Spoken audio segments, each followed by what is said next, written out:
Hotel brothers and sisters, welcome to the African History Network show. I'm your host, Brother Michael Imhotep.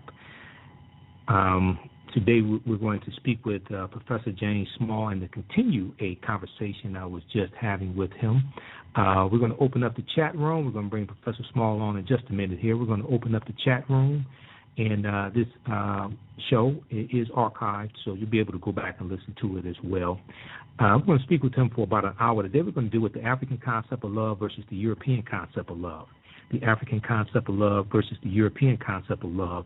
And we're going to talk to him also about a fantastic class that he is doing this evening, Wednesday, October 15th, 7 p.m. to 9:30 p.m. Eastern Standard Time, okay?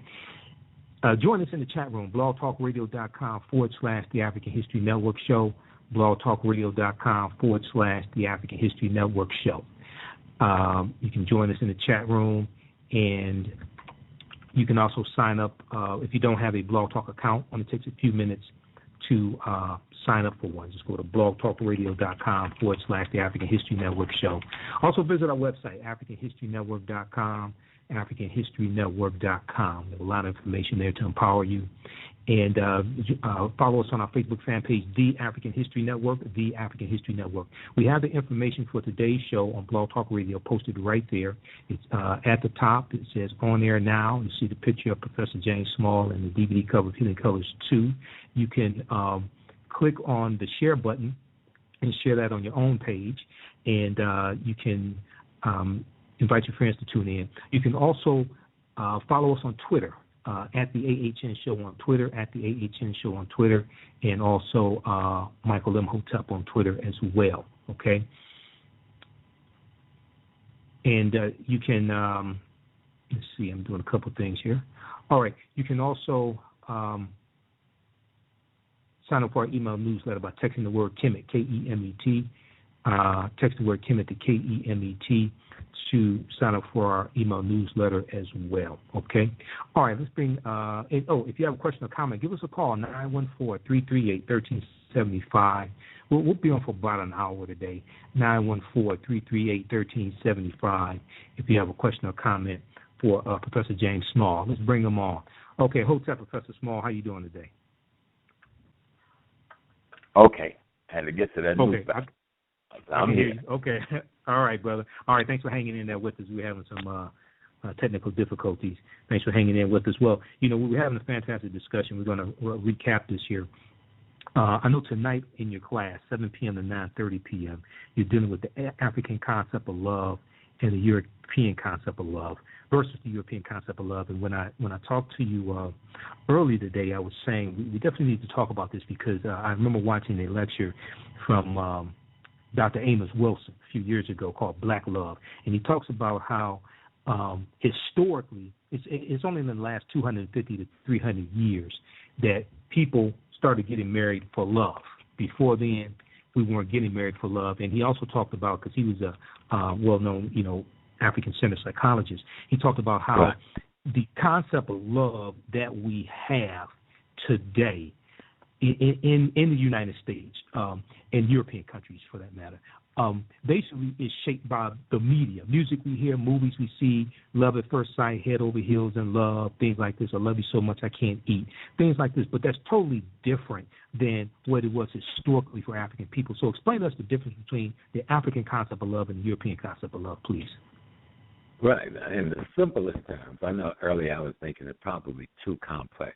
In the simplest term, what we're calling love in the European context, we're talking about lust, sexual attraction, aesthetic attraction, attachment, and dependency.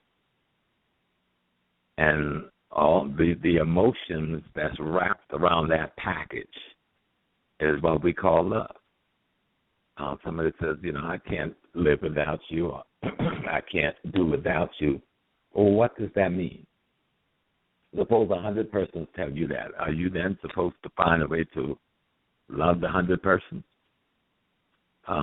So we're talking about, and they've even reduced love in this culture to having intercourse.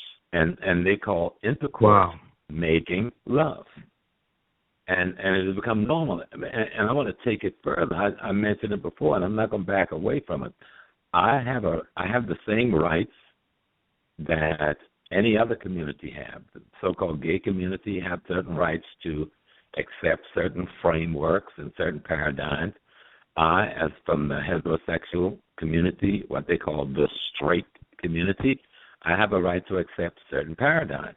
And what I'm saying is that the cultural aesthetics of this nation is not defined by men or women acting out their male or their female beingness. The cultural aesthetics that creates the socialization process that gives us our values, interests, and principles. Those industries like the fashion industry, the music industry, the makeup industry, the theater industry are dominated by persons I call gender-confused persons, the persons that call themselves gay. So they're setting the agenda for the so-called straight community.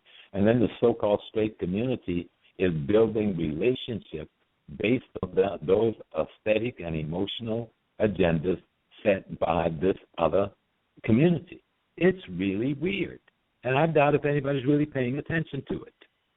And the impact has led to the destruction of the family as a unit of stabilization in a society. The Africans invented the family. We invented marriage.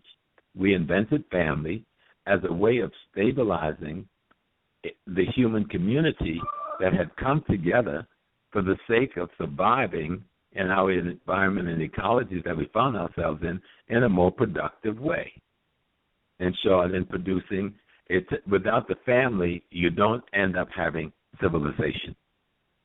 So when you have a process and you have relationships based on attraction, based on desire, based on lust, based on imitating the opposite gender, based on attachment and dependency, and you call that love, the highest adhesive between people, then you're going to have this catastrophe that we have in the world where the family, the very breakdown of the family is what leads to the criminalization of the population, which is primarily youth. In all population, the people in the penitentiary system are between the ages of 15 and 30.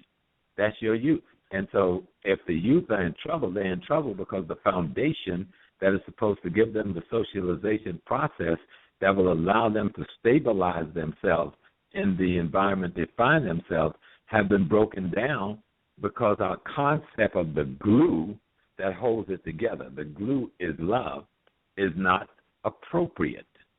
In the African context, love is not based on desire. It's not based on attraction. It's not based on emotional dependency. Is not based on sexual stimulation and sexual addiction and dependency. Love in the African context is based on the God in me finding and attaching itself to the God in you. And so we must have a notion of divinity that's rooted in an ethical, moral, principle foundation that could carry out the socialization process that can produce the values, interests, and principles that would allow me to make a sensible, stable relationship on how I bond with someone else for the rest of my life. And so this isn't done by the individual alone. Yes, the individual has a role in there, but this is done by the families of the two individuals. And there's a series of processes that they go through. I meet a girl and I like them, or my parents could choose a girl at birth and cultivate our relationship as we're growing up as children into adulthood. So that we know from the time we're 5 years old, we're going to be married. And we're going to be husband and wife. We're raised to that, you know. And you're not marrying somebody because they're shaped a certain way, or their skin is a certain tone, or they look a certain way, or they have a certain amount of money, or they wear certain kinds of clothing, or they hang out with a certain kind of crowd, or they've got a certain kind of degree or prefix in front of their name. No, you marry the person because the person have the qualities and attributes, the principles that fits your quality, attributes, and principles, and and you fit into their family set of quality and attributes and principles, and she fits into your family set of quality and attributes and principles, and your behavior, having been observed over some time, give you the kind of credibility that the two families can see. These two people can come together and perpetuate our two families into the future, and we can be satisfied that it will be a healthy perpetuation.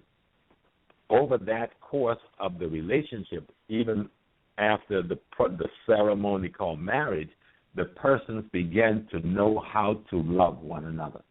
They begin to learn how to love one another. They begin to learn one another. They begin to learn how one another interface in the ecology and the environment they find themselves with, and interface in their roles in the families that they're a part of. It is all of this combined with, at the core of which is your notion of divinity and supremacy that we call God, that you're evolving around, that allows you to say, I love this person. That allows you to say, I feel loved by this person. You understand what I'm saying? And I try not to make it complex, because it's not really complex. You know, it's all right. Somebody took us out of our cultural and spiritual reality. And imagine the murderer, the rapist, the enslaver, the pedophile got us now accepting them as the authority on love. Isn't that sick? Absolutely. Absolutely. Right.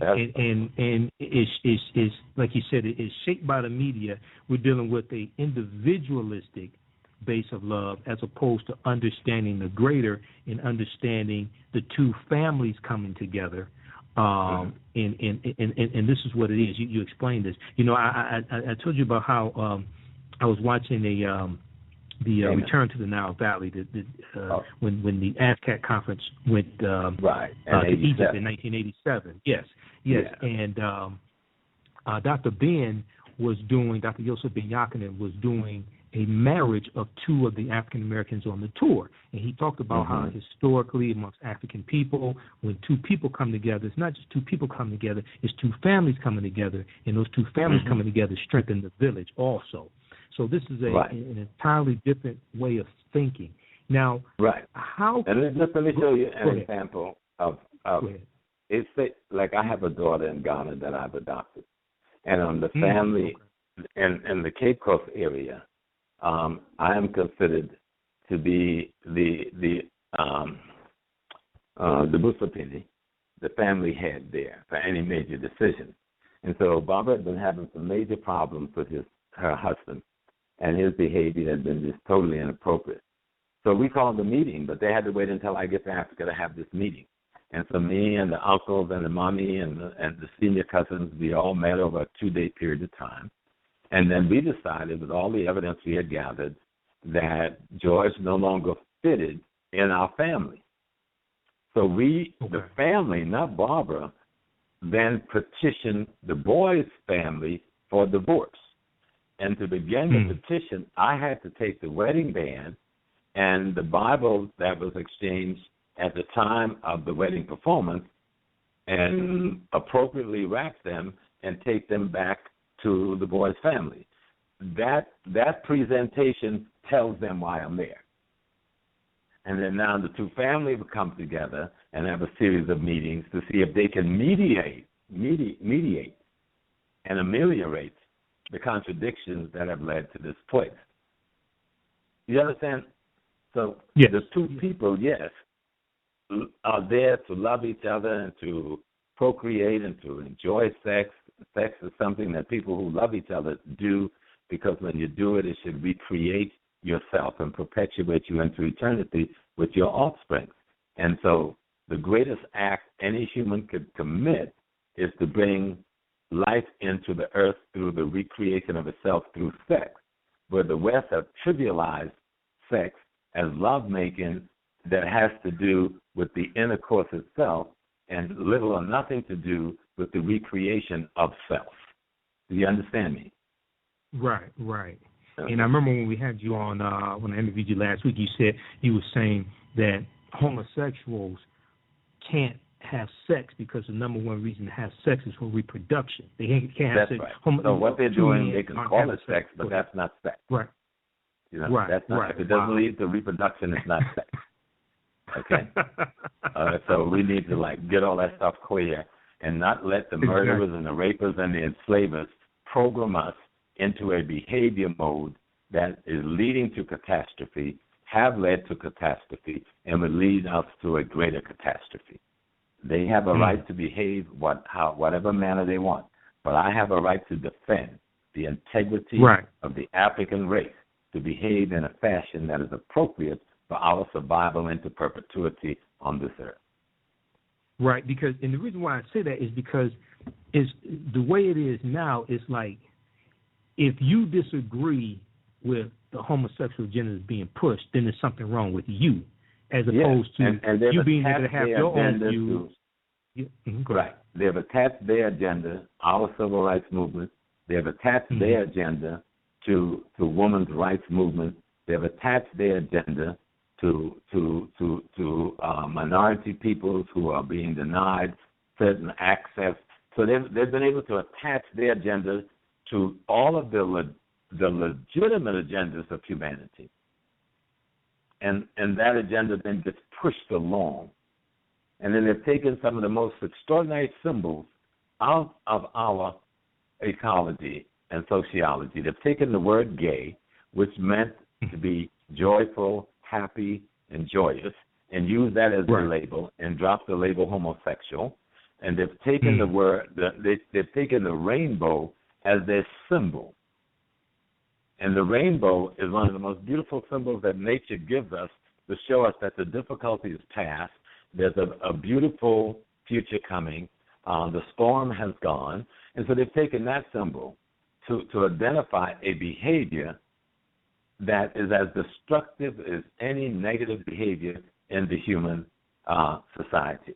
And I would like to know, as an African person, and I'm going to leave this alone, where was all the so-called gay homosexual people doing slavery? Were they out fighting for us, for our freedom? No. They were the enslavers. Okay? They were the enslavers. And now that they want to have a greater open role in society, they're going to come to the formerly enslaved people and say, you champion my behavior, when they were the very people that caused the genocide to have us in the city. No, they were a part of all of that.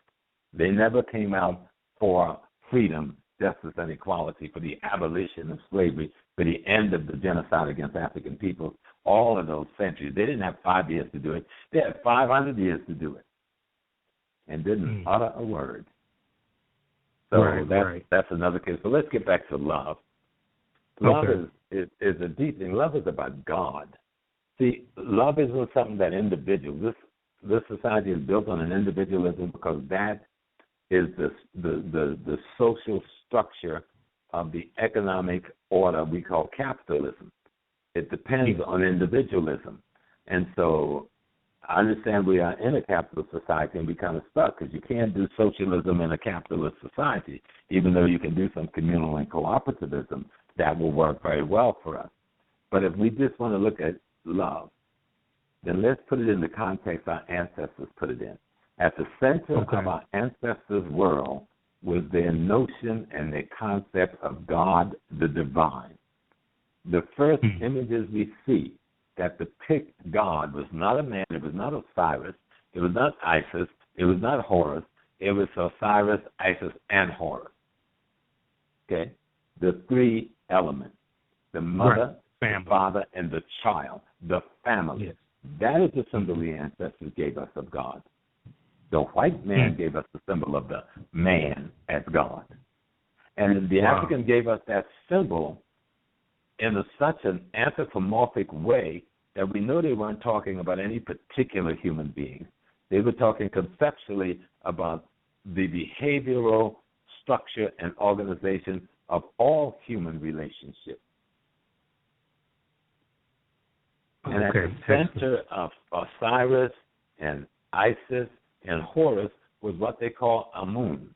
the supreme being, which is hidden and unknowable, but it's still at the core of your being. And it is that internal core, that internal divinity that your mothers and fathers and uncles and aunts and village elders and so forth cultivate in you. And when you get old enough, you begin to cultivate in yourself. And that's what you fall in love with, because that's God. You're in love with God. So when you're looking for a mate to perpetuate yourself and your family and your race, then you're looking for a mate that is in love with that same divinity. So the God in me falls in love with the God in you. And the God in you is in love with the God in me. And now to make sure we're seeing this thing clearly, we involve the whole family in this thing from both sides to look at it and make sure we, the youth, got it right. You know, that's the African way. Absolutely. And now, how do you suggest, what types of books should they read? What should people do to start learning how to reclaim that knowledge and traditions of African concepts of love so they can implement them in their lives today? What should people do? Oh, boy, I wasn't ready to give you some books because I really got to put them together for tonight. I'm going to have at least 3. But we need to start reading books that talk to us. The Sister Marimba Ani's book, Urugu. Yeah. Because in this book, she explains what's the difference between the two communities. What's the difference between the value system in the two communities? What's the difference in the behavior of the two communities? What is the consequences of these behaviors that is represented by these differences? So that should be a must to read. But the second book we must read, even before we read Marimba's book, is The God of History of the African American, Carter G. Woodson, The Miseducation of the Negro. If you read that book, written in 1933, you will swear that man is sitting around the corner writing that book right now. Right. You know, that's how relevant it is to show you what damage have been done to you and what behavior we are exemplifying, and that those behavior is inappropriate to provide us with the food, clothing, shelter, safety, and security that would allow us to build families that are healthy ethically, morally, and physically. And so we must read that book because that helps give you foundation. Then once you get that book done, then the third book I would recommend, because these 3 will be enough to take people reading for the next year, and it's The Cultural Unity of Africa by Cheikh Anta Diop. Okay. So that you understand there's a singular value system, though it's expressed differently in the different ecologies and the different natural environments at different times in history in different parts of the world. The foundational principles of African culture is universal to African people. So the Cultural Unity of Africa by Cheikh Anta Diop, the Urugu by Sister Marimba Ani, to show you the damage that has been done to us and what the difference is between the two communities, and Carter G. Woodson, which shows you the consequences of your behavior and how to correct them. Okay, excellent. And then he would move into things that focus more on African spiritual systems, like the Handbook of Yoruba Religion, or Odu Ifa by Maulana Karanga, and any other number of spiritual books out there. But you need a foundation. You need to know that you have, like Dr. Noble said, that you're suffering from a shattered consciousness and a fractured black identity. A shattered consciousness and a fractured black identity. That's what you're suffering from. So you need to know how you're suffering from that first. You need to accept and realize, damn, I'm broken. Yes. But so my ancestors are telling me how to fix myself. So let me see how and where I'm broken. Let me even understand why and how I got broken. And then let me begin to now follow a path to repair myself. Rather than trying to rationalize your fragmented, broken self as being healthy, whole, and real, because it's not. It is not. Right. It's damaged. And absolutely. And, Urugu, an African-centered critique of European cultural thought and behavior, and The Miseducation of the Negro, those are two books on my recommended reading list. I have a recommended reading list of books on our website, AfricanHistoryNetwork.com, and I have about 60 books there, and people have been asking me, what type of book should I read, so I put that on the recommended reading list. Those are two fantastic books that really break things down so people can, people on all different levels can understand. If you're just tuning in, you listen to the African History Network show special midday broadcast. We're speaking with Professor James Small. You've seen him in Hidden Colors 2, The Triumph of Melanin. And Professor Small taught for 15 years at the City University of New York, including 13 years at the City College of New York's Black Studies Department and 2 years at the New York City Technical College. Okay. Now, Professor Small has taught courses in Malcolm X, traditional African religion. He's also a priest in the Yoruba spiritual tradition of Ifa. Okay, he's a Babalawo. He's taught courses on Pan-Africanism. Baba Lorisha, I'm sorry. Baba Lorisha, I'm sorry, yes. The father of the Orishas. Father of the Orishas, yes, the Orishas. He taught courses in Pan-Africanism, crime in the urban community, urban crisis and issues, and African folklore, okay? And explain to us the difference between a Babalawo and a Baba Lorisha. Yes. Yeah, the Orishas have Iya Orishas, which is the priestess of the Orishas, of certain Orishas, and then they have a father, the Baba of these Orishas, which means that I'm trying to master an or at least a few Orishas and their qualities and their teachings, and as a priest, I would administer that teaching to my people. The Babalawo is has a more broader perspective. The Baba means the father, and the Lao means wisdom. So the Babalawo has to master, at least cursively, the wisdom of the entire system. They're like the roof of the house. Okay. And so the Babalawo is the master of the wisdom that undergirds the Orishas, the wisdom that undergirds what we call Ifa.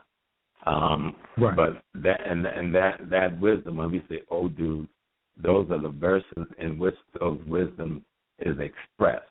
There are thousands of old verses, and thousands of them have been written down on expressing that wisdom that answers, that at least tries to answer through certain divination processes or predicting process the basic problems that human beings encounter in their everyday life, in the environment we find ourselves in.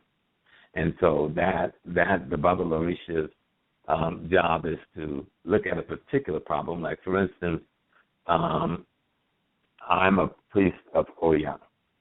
And so Oya is the guardian. And so Oya is the guardian of the gateway to the cemetery. But that's a metaphoric description. Oya is the guardian of the wisdom of the ancestors. In short, Oya is a historian, okay? Because it's the wisdom. The cemetery represents ancestors. The gateway represents the knowledge that the ancestors have dispensed in their experience here on earth. So I find myself trying to teach that body of wisdom, and Oya represents change. Change comes as a result of certain knowledge. So, but there's a process of how you receive knowledge and how you should act on knowledge. And so that process is what causes change. So that's what I'm trying to teach, how to allow knowledge to change and transform you. Okay, excellent. That's my specialty area, right? And how to apply knowledge understand. to change and transform you. How to apply knowledge to change and transform you. That's what you deal with specifically. Yes, sir. That's what I've been taught to try to master and try to learn. There are other orishas that deal with psychology. There are other orishas that deal with sociology. There are some orishas that deal with herbology. There's some orishas that deal with medicine. You understand? There's some orishas that just deal with wisdom comprehension. And so a bubble orisha or an ideal orisha has to master that particular area that orisha deals with, and then try to share that wisdom with the rest of the people. The Babalawo is a master of. No one can master all of it, but a Babalawo can have at least a survey knowledge of all of the orisha. You understand? Right. And further than that, the Babalawo, because he used a system called divination, should be able to psycho-spiritually counsel you and analyze what's going on with you, then psycho-spiritually predict and counsel you how to avoid certain conflicts they see in your future based on your behavior. Okay, excellent. If you have a question, it's a lot of work. It's a very complex system, but it's the most beautiful system.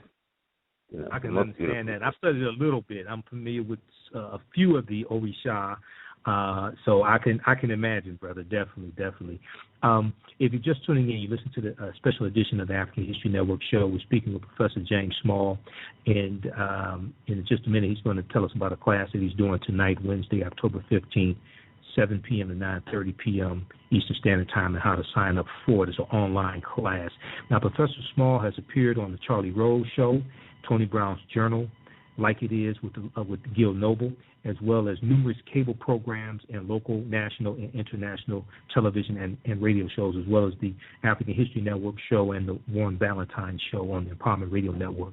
If you have a quick question or comment, you can actually scare the folks and tell them I've been doing this for over 50 years. Oh, I know. Okay. Over 50 years. I probably did my first speech as the Imam of Malcolm's Muslim Mosque, Inc., close to 49 years ago. Okay. Right, exactly. And let my Muslim brothers and sisters know I don't leave them out of these discussions. I was an imam for 18 years. I went to Mecca twice, 74 and 75.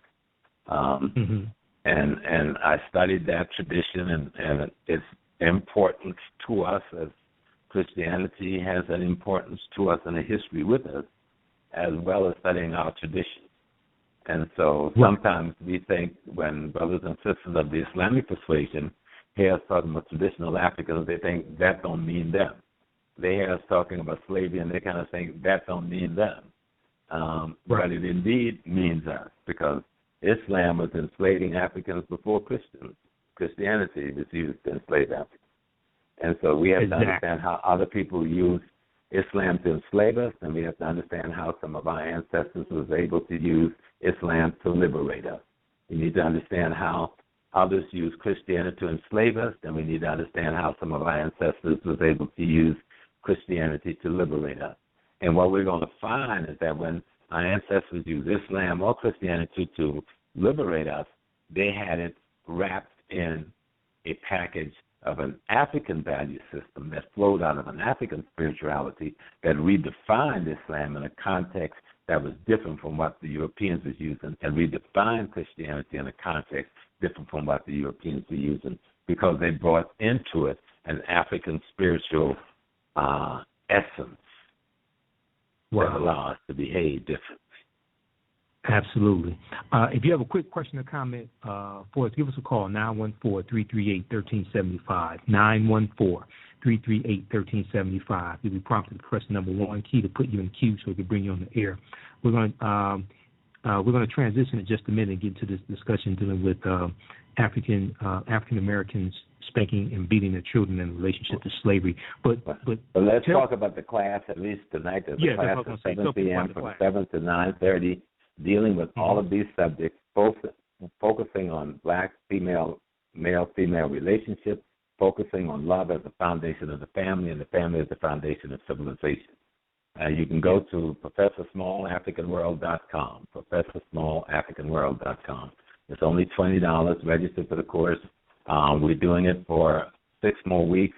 If you take 6 or more course, then you get a certificate saying that you took and completed the course. If you take less, then you get a certificate saying that you participated in the course.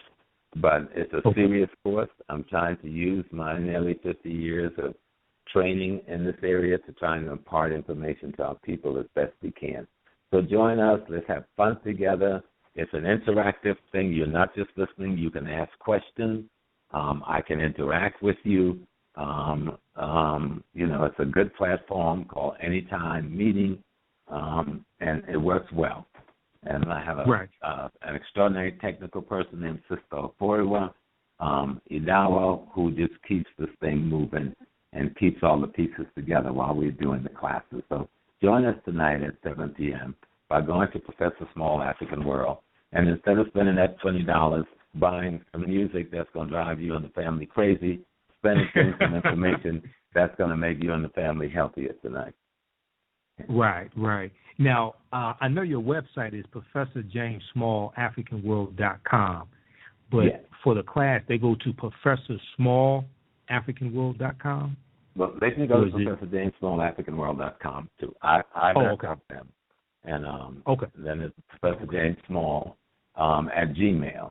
But if you go to ProfessorJamesSmallAfricanWorld.com or ProfessorSmallAfricanWorld.com, either of them will bring you to the information that will get you online. And, of course, it's James Small. That's my Facebook page. You can go to the Facebook page and then see some of my other pages there as well. Absolutely. And also on our Facebook fan page, The African History Network, we posted the information. We posted the flyer for tonight's show with the details and the link to click on it as well. So those that are on our Facebook fan page, The African History Network, you can check that out as well. We have it right there. Okay. I know I talked to you about this earlier today. And, you know what, very quickly, before we get into this discussion about spanking, I got to ask you this question since I have you on the air. I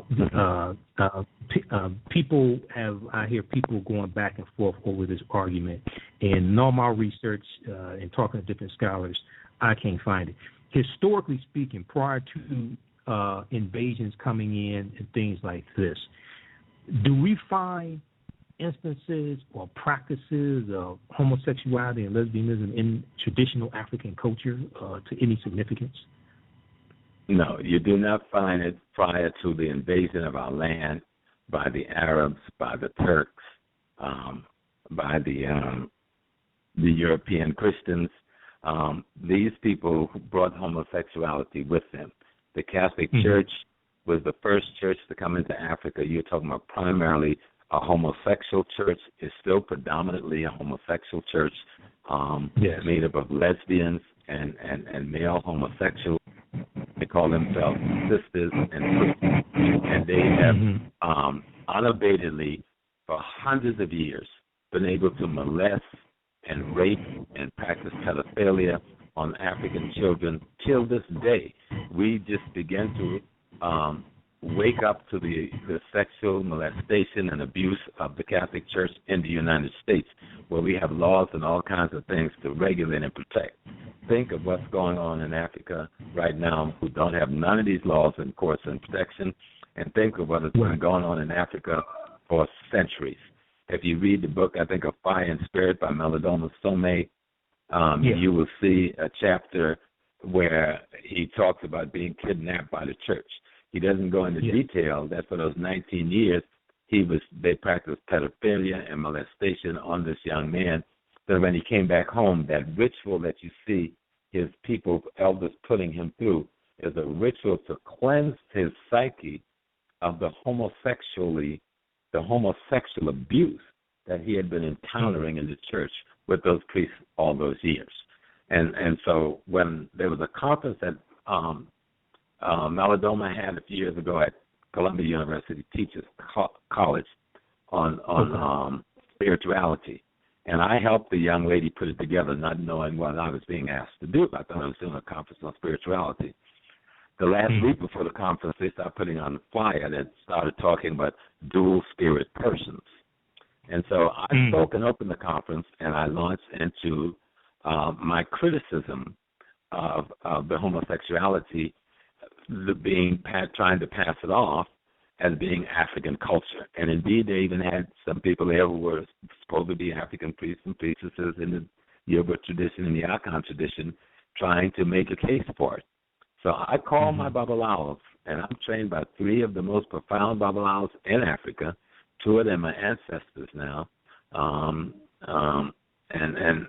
they told me the Odus that I had to go to, those are the verses of Ifa that spoke against this tradition. They told me that even in today's contemporary Nigerian society, if a priest or preacher marries a same-sex person, they automatically go to prison for 5 years. Uganda has been taking one, and Zimbabwe have taken some of the strongest stands, but most African countries have taken a stance against this because it's not in our culture. Our culture is about the perpetuation of life, not about ending life through sexual or sensual pleasure stimulation, where someone would use the solid waste system and trying to convince you that the solid waste system of a man has become the vagina of a woman. That is just crazy. And for people to accept it as normal, it's crazy. And so I understand why many people, I have yet to meet someone who's homosexual who wasn't molested and wasn't a victim of pedophilia and wasn't abused.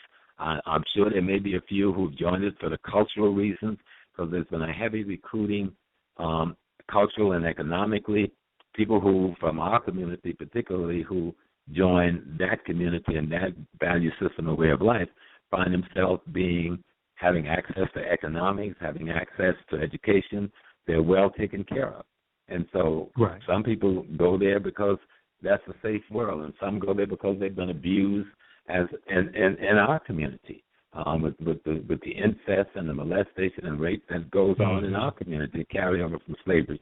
And so some of our young people have gone to where they feel safer and accepted. And so there's a lot of reasons. I'm not condemning any victims of white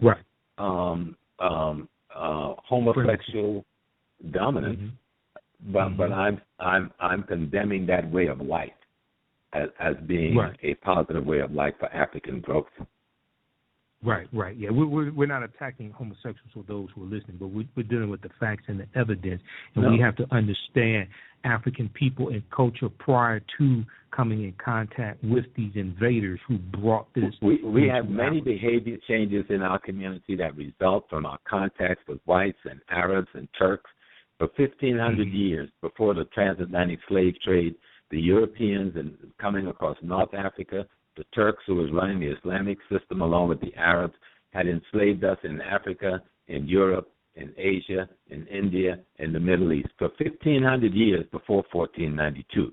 So this last 500 years wasn't the beginning of this process, you know. Right. And you need to understand Greco-Roman culture, because the people we're calling Arabs, they're basically the descendants of the Greco-Roman Greeks who did all this pedophilia and youth abuse that they write about in their own books and their poems, and their love affair with these little boys in the stadiums and the yada, yada, yada. They tell you who they are and their culture. And we're dealing with those same people now. They're speaking a different language and they're wearing different style clothing, but it's the same culture, and now it has enough power that is bringing itself to the surface, riding on the back of the Black freedom movement. And I really feel an insult, because those are the same people who were helping the heterosexual enslavers and murderers keep us in check and practice genocide on us. And then now they're going to ride on our back to be free to be as perverse as they want to be. Go do your thing, but keep it from me. I have my culture. I have my history. I have my spirituality. You've taken it away. I'm giving it back to myself. Don't impose your thing on me. Just as I will not ask you to become a child of Udun. I will not ask you to become a child of Oya. I will not ask you to become a child of Shango. I will not ask you to see the Obasun or the Netses. Let me follow the way of my ancestors. Let me love me. Don't use your force and your politics and your economics and your control of educational system. If you go to every black, not every, but many of the black studies departments that have been taken over and the African studies people have been pushed out, and the Pan-Africanists have been pushed out, you will find it is the black homosexual backed by their white, left-wing socialist homosexual counterparts that have taken it over, deny an African-centered perspective as a reality, do not push an African cultural perspective, but yet want to run black studies department to teach a Eurocentric perversion in blackface. No, we got to deal with these things when they come up. But let's deal tonight with love. Let's deal with African love. Let's deal how African love produces healthy African families. Let's deal how 100 years from now, everybody that's living today will be dead. And because of intercourse and love and family, we will live to perpetuity. Right. Let's talk about that. Right, exactly. And once again, Professor James Small is doing his online class tonight, 7 p.m. to 9:30 p.m.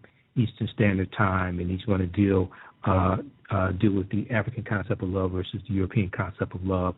You can go to Prof. James Small AfricanWorld.com. Prof. Prof. James Small AfricanWorld.com, and the information is there to sign up. It's only $20 for the class. It's well worth it. And the class repeats on Sunday at the same time. Is that correct? Yes, sir. Yes, sir. For if you miss it on Wednesday, definitely get it on Sunday. Okay. We also have all the information on our Facebook fan page, The African History Network, The African History Network, and it has the links, and it'll take you right to the meeting. You can sign up. So if you're on our Facebook fan page, you can check that out as well. You'll see the flyer for tonight's class. I'll be in it also. I was in it last week. It's fantastic. I want to transition quickly, and we're going to wrap things up very shortly here. I want to transition quickly into a second topic dealing with the African Americans spanking, beating their children, and the legacy of slavery. I want to play this quick clip. Go ahead. Well, Michael, I coined the term, and I love my sister Joy and my sister Pat, but I coined the term post-slavery trauma syndrome. Yes. Back in the early 90s. And I did it trying to address the issue of African men having been molested on slave ships by white men, and then looking at our the incest in the black families, and looking at the beating of our children and domestic violence as all being direct emulation and imitation of the white enslavers' behavior by black people. And it's just when we come to the what is called the corporal punishment of black children, you do not see that in Africa. Rare. You will see it maybe in the community where Christianity and some urban centers have become very dominant. But even in most Christian-dominant areas, you do not see corporal punishment of black children, because the culture is structured such that there's so many supervising elements, because aunts and uncles and godparents aren't just aunts, uncles, and godparents in name. They're a part of the immediate supervising structure of a child's life. So there's very little perimeters for the child to go in that can't be moderated and managed in words and coaxing. You understand? Okay. And absolutely. So absolutely. Right. And so the other part of this is the white man punished us, and whipping was a part of how we were punished. And so when we had to discipline our children on the slave plantation, we punished them in the manner the white man said punish them. Because most of the time we were punishing them because the white man said they had done an infraction. And other times we were punishing them to keep them from committing infractions that would have them end up being killed or brutalized even more ruthlessly by the whites and the overseers that run these plantations. And then that becomes a part of our socializing process, you know. And remember, there's a concept, I think they call it Helsinki syndrome, or Stockholm syndrome. Stockholm syndrome, where prisoners of war to avoid the psychological pain and the physical pain being inflicted upon them by their captors, psychologically began to identify with the captors, the giver of the pain, rather than identifying with themselves, the receivers of the pain. Right. And so we took on that same persona, which then means we saw the white man as our primary role model, and his behavior and his conflict resolution methodology and his ideological problem-solving tools became what we use. And the other part of that is, because I grew up on a plantation in the South. I lived in a house that my great-parents who was enslaved lived in. I was born in it. And a part of this corporal punishment thing was to keep the black children in a perimeter of safety. That if you go outside of this perimeter, we may never see you again. When we see you, you may be hanging from a tree. When we see you, you may be floating in the river. So corporal punishment was one of the hard tools used to keep us in that perimeter. I call it the perimeter of safety, but it was a perimeter that insisted that we stayed away from white people. My grandfather, you want to get a whipping? You let my grandfather know that you had any association with white people outside of the realm of norm. And the realm of norm means if you work for them. When you finish working and you leave that place, you have no more to do with them, nothing to say to them, no socialization, no social interaction. Or Papa will whip your pants off. Because he understood those were the occasions when you end up dead. Right. And we had many of our people who work on the shrimp boats till I was down by the river and the ocean. And they'd go out on the shrimp boat with these white folks drinking beer and joking. And when the boat came back in the evening, they weren't on it. And the community was always here on how the best swimmer on the board, the black guy, fell over and drowned. But we know he was killed and thrown over to drown.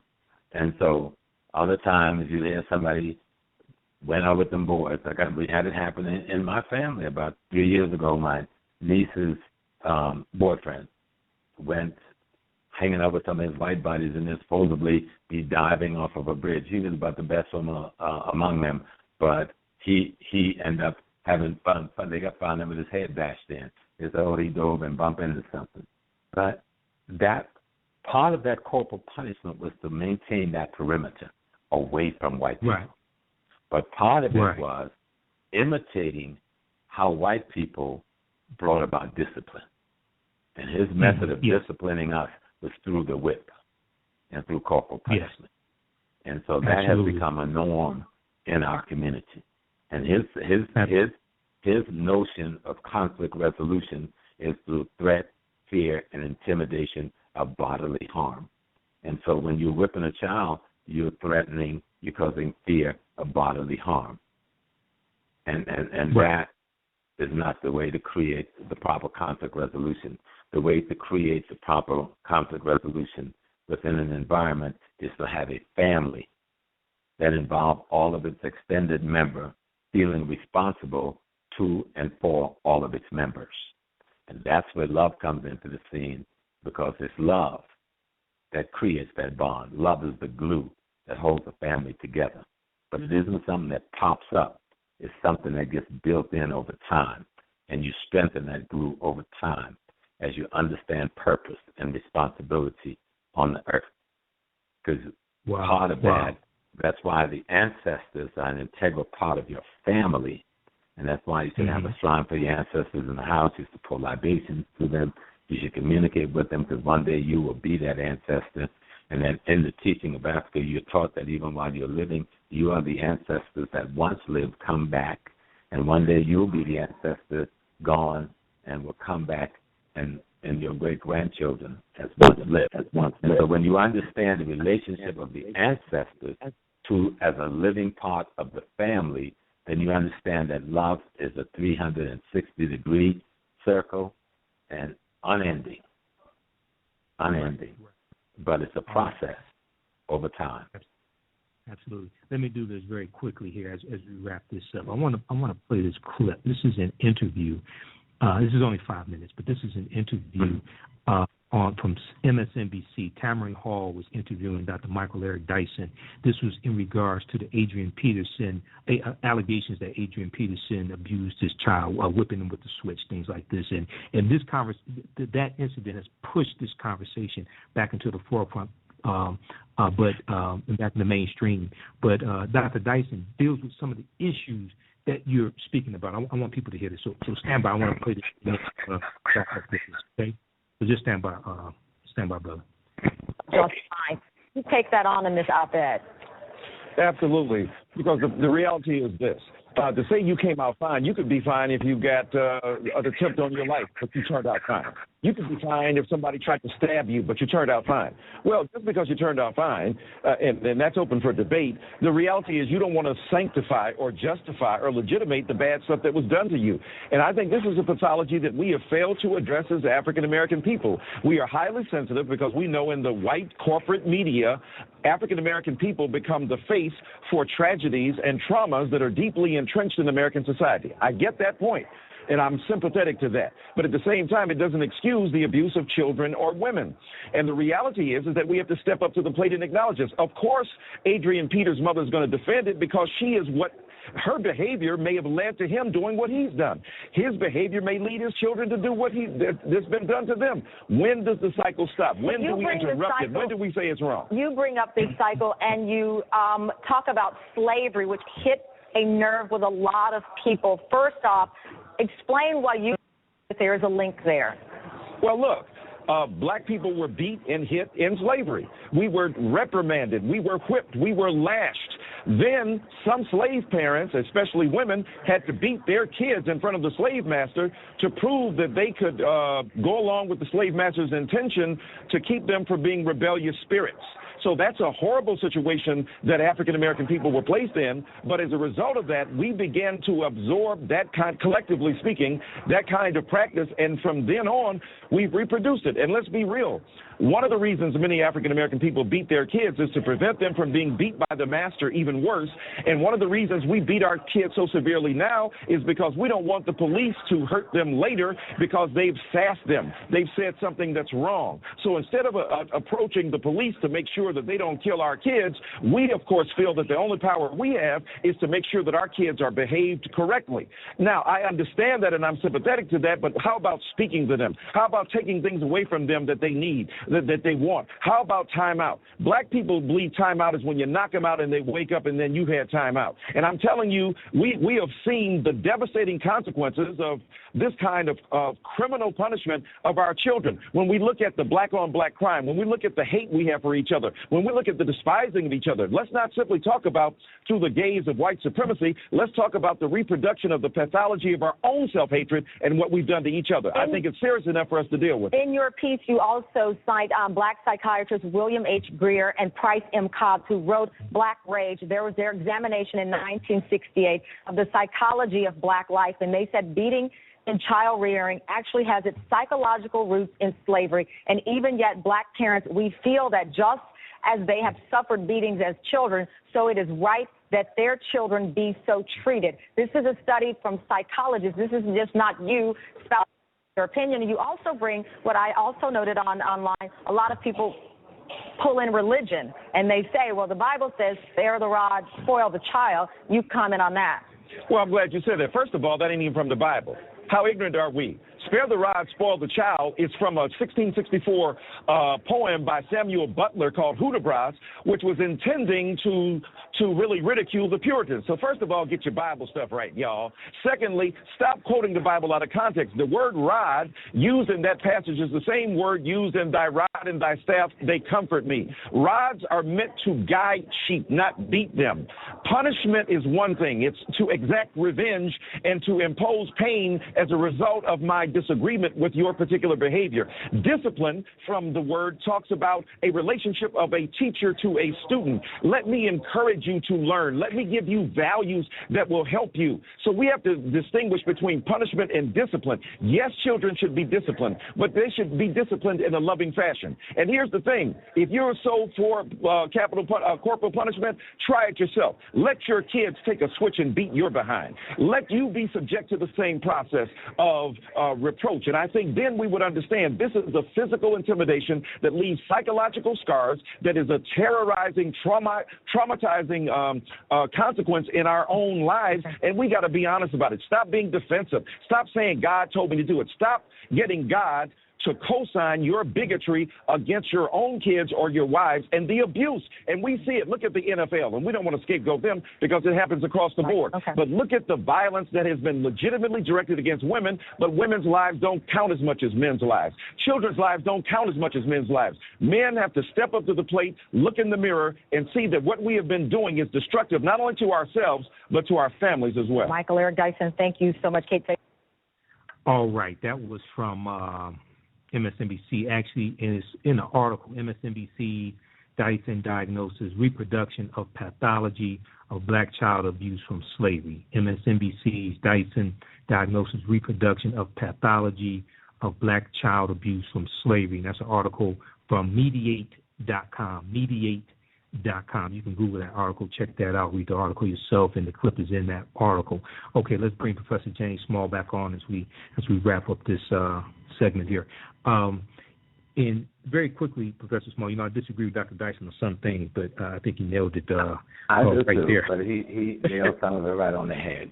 Because we need to see what we keep doing is imitating the white man when we say we need to stop imitating the white man. And the white man thing is to address that the only problem in the black family is the black man. And as long as we keep approaching that, we're going to have a problem. Most of the people who are in prison are black men. Most of the people who are unemployed in the black family is black men. Most of the people who are not in college in the black family is black men. Most of the people who are dropping out of schools are black men. Most of the people who are being killed by the police is black men. Most of the people who are being killed by other black men is black men. And yes, we need to stop, and we have to stop the abuse of black women. But black women have to also stop the abuse of black men. The abuse isn't just physical. Abuse is psychological as well. And psychological abuse and physical abuse are both abuse. And in this culture, women don't operate from the physical space. They operate from the linguistic, intellectual, and psychological space. We need to start trying to address it as a male-female either-or issue, or male-female child either-or issue, and let's address it as male-female child issue, the family. There's a problem with the black family. It is the primary unit. The woman is not the primary unit. The man is not the primary unit. The child is not the primary unit. It is the three of them that is the primary unit. And I hear people say, educate a man, you educate a person, educate a woman, you educate a nation. That's bull. I don't know where they even got that mess from. But that's, again, you're taking white stuff and painting it on with a black face, You educate the black family and you educate a nation. If educating the black woman would educate the nation, most black people that are in college are black women. Most black people that are coming out of high school in the last decades with degrees are black women. So, and our society is worse. So it isn't that. We have to educate the black man and the black woman and the black child. And if we try to do it in any other sequence, we're going to come to the same failure that we've come to thus far. Right. And very quickly, I want to wrap it up with this here because I know you have to run. But he talked about, and I talked to you about this earlier today. Oftentimes, people try to justify spanking or beating their children by the Bible verse, and I've had people call into the show, and they quote Proverbs 13:24. Whoever spares the rod hates their children, but the one who loves their children is careful to discipline them. Now, religion is the deification of someone's culture. All religion has somebody's culture infused into it. Right. So and the Bible is, the Bible, no matter how much we have been made to love it by the white man, how much slavery has forced us to adore it, because we speak about it like it is the word from God itself. We saw God write it, and He handed down here to us hand to hand, which is a bunch of bullshit. White people wrote that stuff. Yes, they use a lot of stuff out of our stuff that they got out of the Nile Valley and out of Palestine, but most of it's arrangements and put together were black people working as and for white people under the Roman Empire that wrote this mess. And what we know today as the King James Version, the Revised Standard Version, the International whatever version, these are all white folks' explanation of their cultural perspective from a religious place or space. Okay? This is them taking some information they got from us and reinterpreting it from their culture. Like a lot of people say, well, the Bible is a black thing. No, it ain't. Many things in it came out of our philosophy and our histology. But the way it's being presented is being presented by white people as a white thing, dealing with white people doing a white thing. And so we need to stop lying to ourselves all around. Don't tell me the murderer, the rapist, the enslaver, the pedophile, the genocider is going to give me the book of God after he did all those things to me. Please. Stop lying. Exactly. But I know we can't just stop lying because we're damaged. We're suffering from a shattered consciousness and a broken black identity. But let's work hard to see our affliction. Let's work hard to see the damage done. And let's find a way to heal ourselves so that we'll have at least the basic common sense to know if I go to that store on the corner with this other ethnic group that's doing my nails and don't hire nobody from my community and don't live in my community, I'm being foolish. If I go to that corner store that's selling me the groceries, greeting me in a religious term of peace, selling me pork and beer, and won't hire me in his store, molesting my stupid and ignorant young girls who don't know better, but since we've sold these persons, thanks to the work of Elijah Muhammad and Malcolm, we've sold these persons as being righteous people because they use the term salam alaikum, and we go give them our money. It tells us something's wrong with us. We go to a dry cleaner and give our money to another ethnic group that wouldn't piss on us if we were on fire, and then come back home crying and lamenting on why we don't have a job, why our son is not working, et cetera, and why we don't have money circulating in our community. Because we just voluntarily gave it to people from another community. Right. And that's common sense at the most common denominator. And if we can't act appropriately there, don't that tell you there's something wrong with you? Yeah, absolutely. Don't that tell you there's something tragically wrong with you? That's the most basic common behavior we can't even articulate. And the people I'm talking about, the we, they got PhDs, masters, law degrees, medical degrees. That's who carrying out this behavior, not just the ones who may be on public assistance or who are labor force or underpaid laborers. They who feel stuck and trapped and think they've got to go to these places, but the ones who are supposed to be leading them are leading them there. Right. And College Woodson speak about this.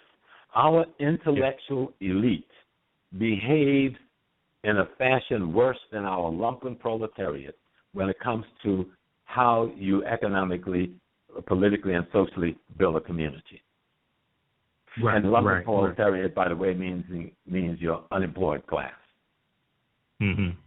Yeah. He talked about how sending our children to white schools would eventually teach them to hate themselves, and then when they became doctors, lawyers, what have you, they want to separate from their people and despise their people.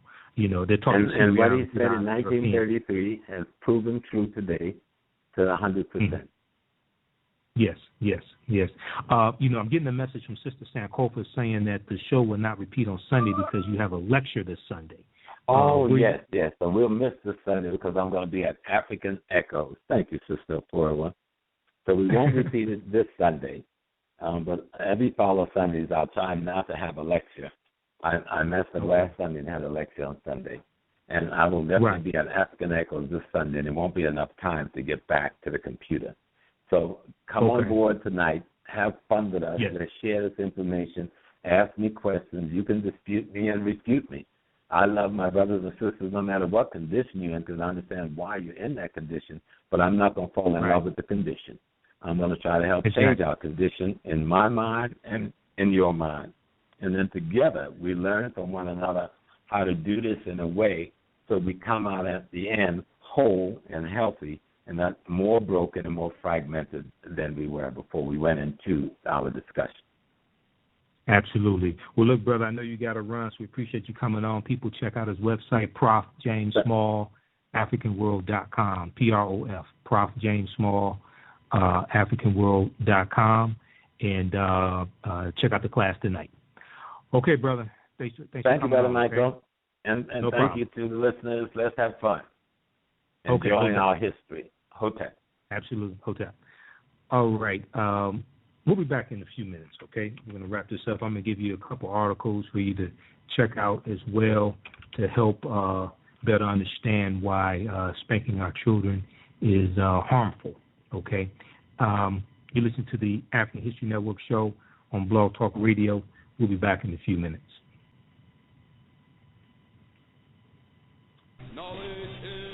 Afro Man Episode 3 is finally here, and it's even better than Episode 1 and 2. Afro Man and the Protectors of the Book of Knowledge, Episode 3, Afro Man has decoded the secret power within math and science, and with this discovery, he delivers Battle Gear Afro Man to fight the new villain known as Serapis. Get your copy today at AfricanHistoryNetwork.com. It's item number 745. Also, you can get all 3 episodes of Afro Man in a bundle pack for only $25. It's item number 746, available at AfricanHistoryNetwork.com. Afro Man is very entertaining, but also educational because it teaches our children about their history and culture. It's for ages 5 to 10 years old. These are African American superheroes which instill self-empowerment with our children. For more information, visit AfricanHistoryNetwork.com or email us at the ahnshow@gmail.com, and we'll email you a PDF of our DVD catalog. Remember, right knowledge corrects wrong behavior. Be sure to visit our new website, theafricanhistorynetwork.com, theafricanhistorynetwork.com. The long-awaited 3rd installment of Hidden Colors 3 is available now at AfricanHistoryNetwork.com. Hidden Colors 3, The Rules of Racism, is the 3rd installment of the critically acclaimed documentary series Hidden Colors 1 and 2. This installment of Hidden Colors tackles the taboo subject of systematic racism. The film explores how institutional racism affects all areas of human activity: economics, education, entertainment, labor, law, politics, religion, sex, and war, and the rules, laws, and public policies that are utilized to maintain this system are discussed in Hidden Colors 3, The Rules of Racism. This documentary features commentary from a diverse group of scholars, authors, and entertainment icons, including Professor Kabahai Watakamene, also known as Booker T. Coleman, nationally certified school psychologist Dr. Umar Johnson, rappers Nas and David Banner, legendary comedian Paul Mooney, legendary comedian and activist Dick Gregory, Dr. Francis Cress Welsing, author of the ISIS Papers, director Tariq Nasheed, Sherazad Ali, author of The Black Man's Guide to Understanding the Black Woman, Dr. Joy DeGruy, author of Post-Traumatic Slave Syndrome, Dr. Phil Valentine, and George Fraser, master networker and businessman, and author of Success Runs in Our Race. Hidden Colors 3, The Rules of Racism, is item number 749 at AfricanHistoryNetwork.com. For a limited time only, you will automatically receive 1 free DVD of mine, Michael Imhotep, with each copy of Hidden Colors 1, 2, and 3 that you purchase. Order your copies today. Remember, right knowledge corrects wrong behavior, Mod Hotep. So the narrative of black people in the United States was, you know, you came from the primitive, savage people who had no history, and everything you are, we made you. Strip the African of his knowledge of himself. You can then replace that knowledge with any falsification of consciousness you desire. Once you take from me my knowledge of myself, you can then tell me those lies. To get someone to actually think that someone else is inferior, you have to raise that type of mentality to a religious level. America has done all of these terrible things to black people, and then they complain when we do it to ourselves. We're mirroring what they have always done to us since we got off those boats. It's easy to sit up somewhere and talk with black people about black people. But it's not so easy to have to sit up and look at white people's face and talk to them about white people. Now, that's what I know. See, white ain't a color, it's an attitude. And you got to have big boats to be an attitude. My mom used to say, you darker, work harder. But the darker you are, the harder you have to work, the smarter you have to be.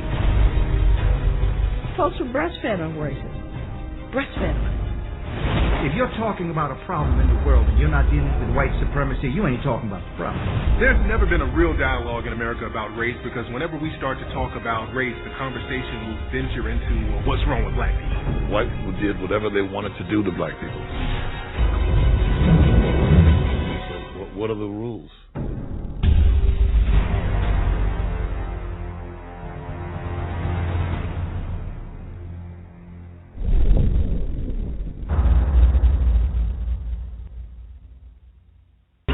American Negro collectively is richer than most nations of the world. We have an annual income of more than $30 billion a year, which is more than all of the exports of the United States and more than the national budget of Canada. Did you know that? That's power right there if we know how to prove it.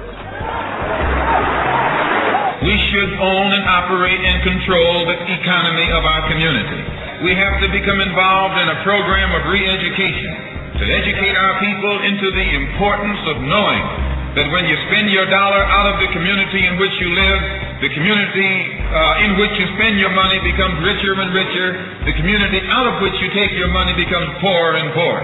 And because these Negroes who have been misled, misguided, are breaking their necks to take their money and spend it with the man. The man is becoming richer and richer, and you're becoming poorer and poorer. And then what happens? The community in which you live becomes a slum. It becomes a ghetto. The conditions become run down. And then you have the audacity to complain about poor housing in a run-down community. Why, you run it down yourself when you take your dollar out. We've got to strengthen black institutions. I call upon you to take your money out of the banks downtown and deposit your money in Tri-State Bank. We are telling you to follow what we are doing. Put your money there. You have 6 or 7 black insurance companies here. Take out your insurance there.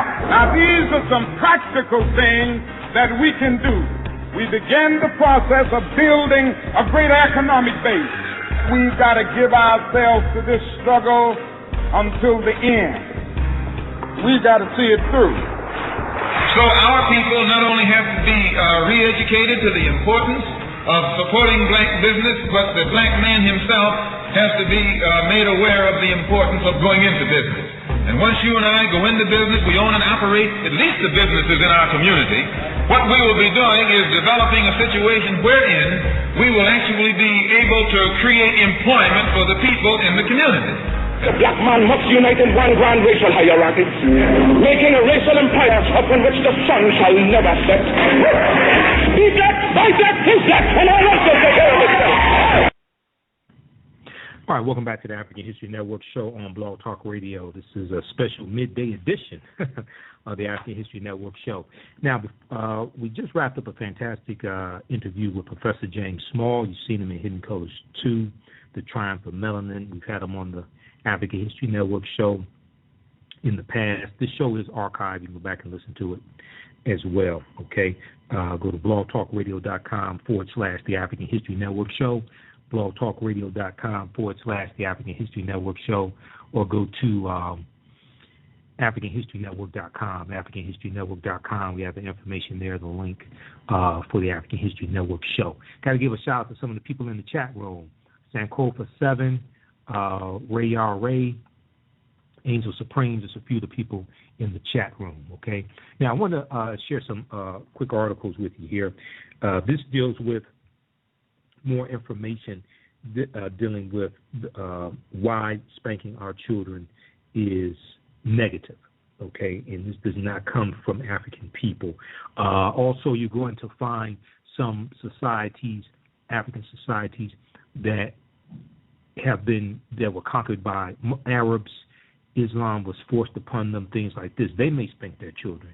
You may find some among Christians, but prior to invasion, that was not a common practice for African people. That was something very, very extreme and very rare. We came from societies where we had no word for jail because no one had ever gone to one. We didn't have jails. We didn't have prisons. We didn't have orphanages for children. We didn't have old folks' homes, things like this. We're dealing with a different cultural paradigm, and we need to reclaim those elements so that we can become a whole people again. We're taught to see reality through the eyes of Europeans, and we are operating as if we were whales and goldfish bowls, thinking that we are goldfish. Okay, we don't understand that our potential is exponentially greater than the prison that is put on our minds. We've been deracinated and cut off from this type of history and culture. First article is Beating Our Children Furthers the Legacy of Slavery. Beating Our Children Furthers the Legacy of Slavery. This is from September 15th, 2014. TheGrio.com, Grio, TheGrio.com, written by David A. Love. And he talks about in here very briefly, study after study has shown that harsh physical punishment can have detrimental effects on children, including changes to the brain, literally, quote, less gray matter, end quote, slow cognitive development, and increasing odds of depression and addiction, low educational achievement, aggression, and criminal behavior. Spanking during childhood also increases the chances of that child hitting other children and their parents and hitting a spouse or dating partner as an adult. And it can, spanking the children can also teach them that it's okay to hit their significant other, hit their partner, things like this when they grow up. Okay. Now, that article also makes reference to another article from ScienceDaily.com. Spanking children slows cognitive development and increases risk of criminal behavior, experts say. Spanking children slows cognitive development and increases risk of criminal behavior, experts say. This is from December 11th, 2014. The source is University of New Hampshire. This is from ScienceDaily.com. The article says, quote, research shows that spanking corrects misbehavior, but it also shows that spanking does not work better than other modes of correction, such as timeout, explaining, and depriving a child of privileges. Moreover, the research clearly shows that the gains from spanking come at a big cost. These include weakening the tie between children and parents and increasing the probability that the child will hit other children and their parents, as adults hit a dating or marital partner. Spanking also slows down mental development and lowers the probability of a child doing well in school, end quote. More than 100 studies have detailed these side effects of spanking, with more than 90% agreement among them. There is probably no other aspect of parenting and child behavior where the results are so consistent. So you can check out that article also. Spanking children slows cognitive development and increases risk of criminal behavior, experts say. That's from ScienceDaily.com. Now, people quote the Bible and say the Bible says, spare the rod, spoil the child. As Dr. Michael Eric Dyson stated, that's not from the Bible. That is from a 17th century poem called Hudibras, Hudibras, Hudibras, written by Samuel Butler in 1664. Now, I've had people to call into the show, like when I'm guest hosting on the Warren Ballantyne show, and quote Proverbs 13:24. Whoever spares the rod hates their children, but the one who loves their children is careful to discipline them. Okay? Well, disciplining them doesn't necessarily mean hit them with the rod, number one. Number two, we have to understand this is not coming out of African culture. They took elements of African culture and it went through the cultural filtration system of European culture. So religion is the deification of someone's culture. All religions have someone's culture infused into them. Okay, so the question we should ask is, whose culture is this coming from? Because when we study African history and African culture historically, prior to invasions from foreigners, we don't see this taking place. This was not common practice. Okay, so these are questions that we have to ask. Power's ability to define and shape reality and have other people accept your definition of reality as if it were their own.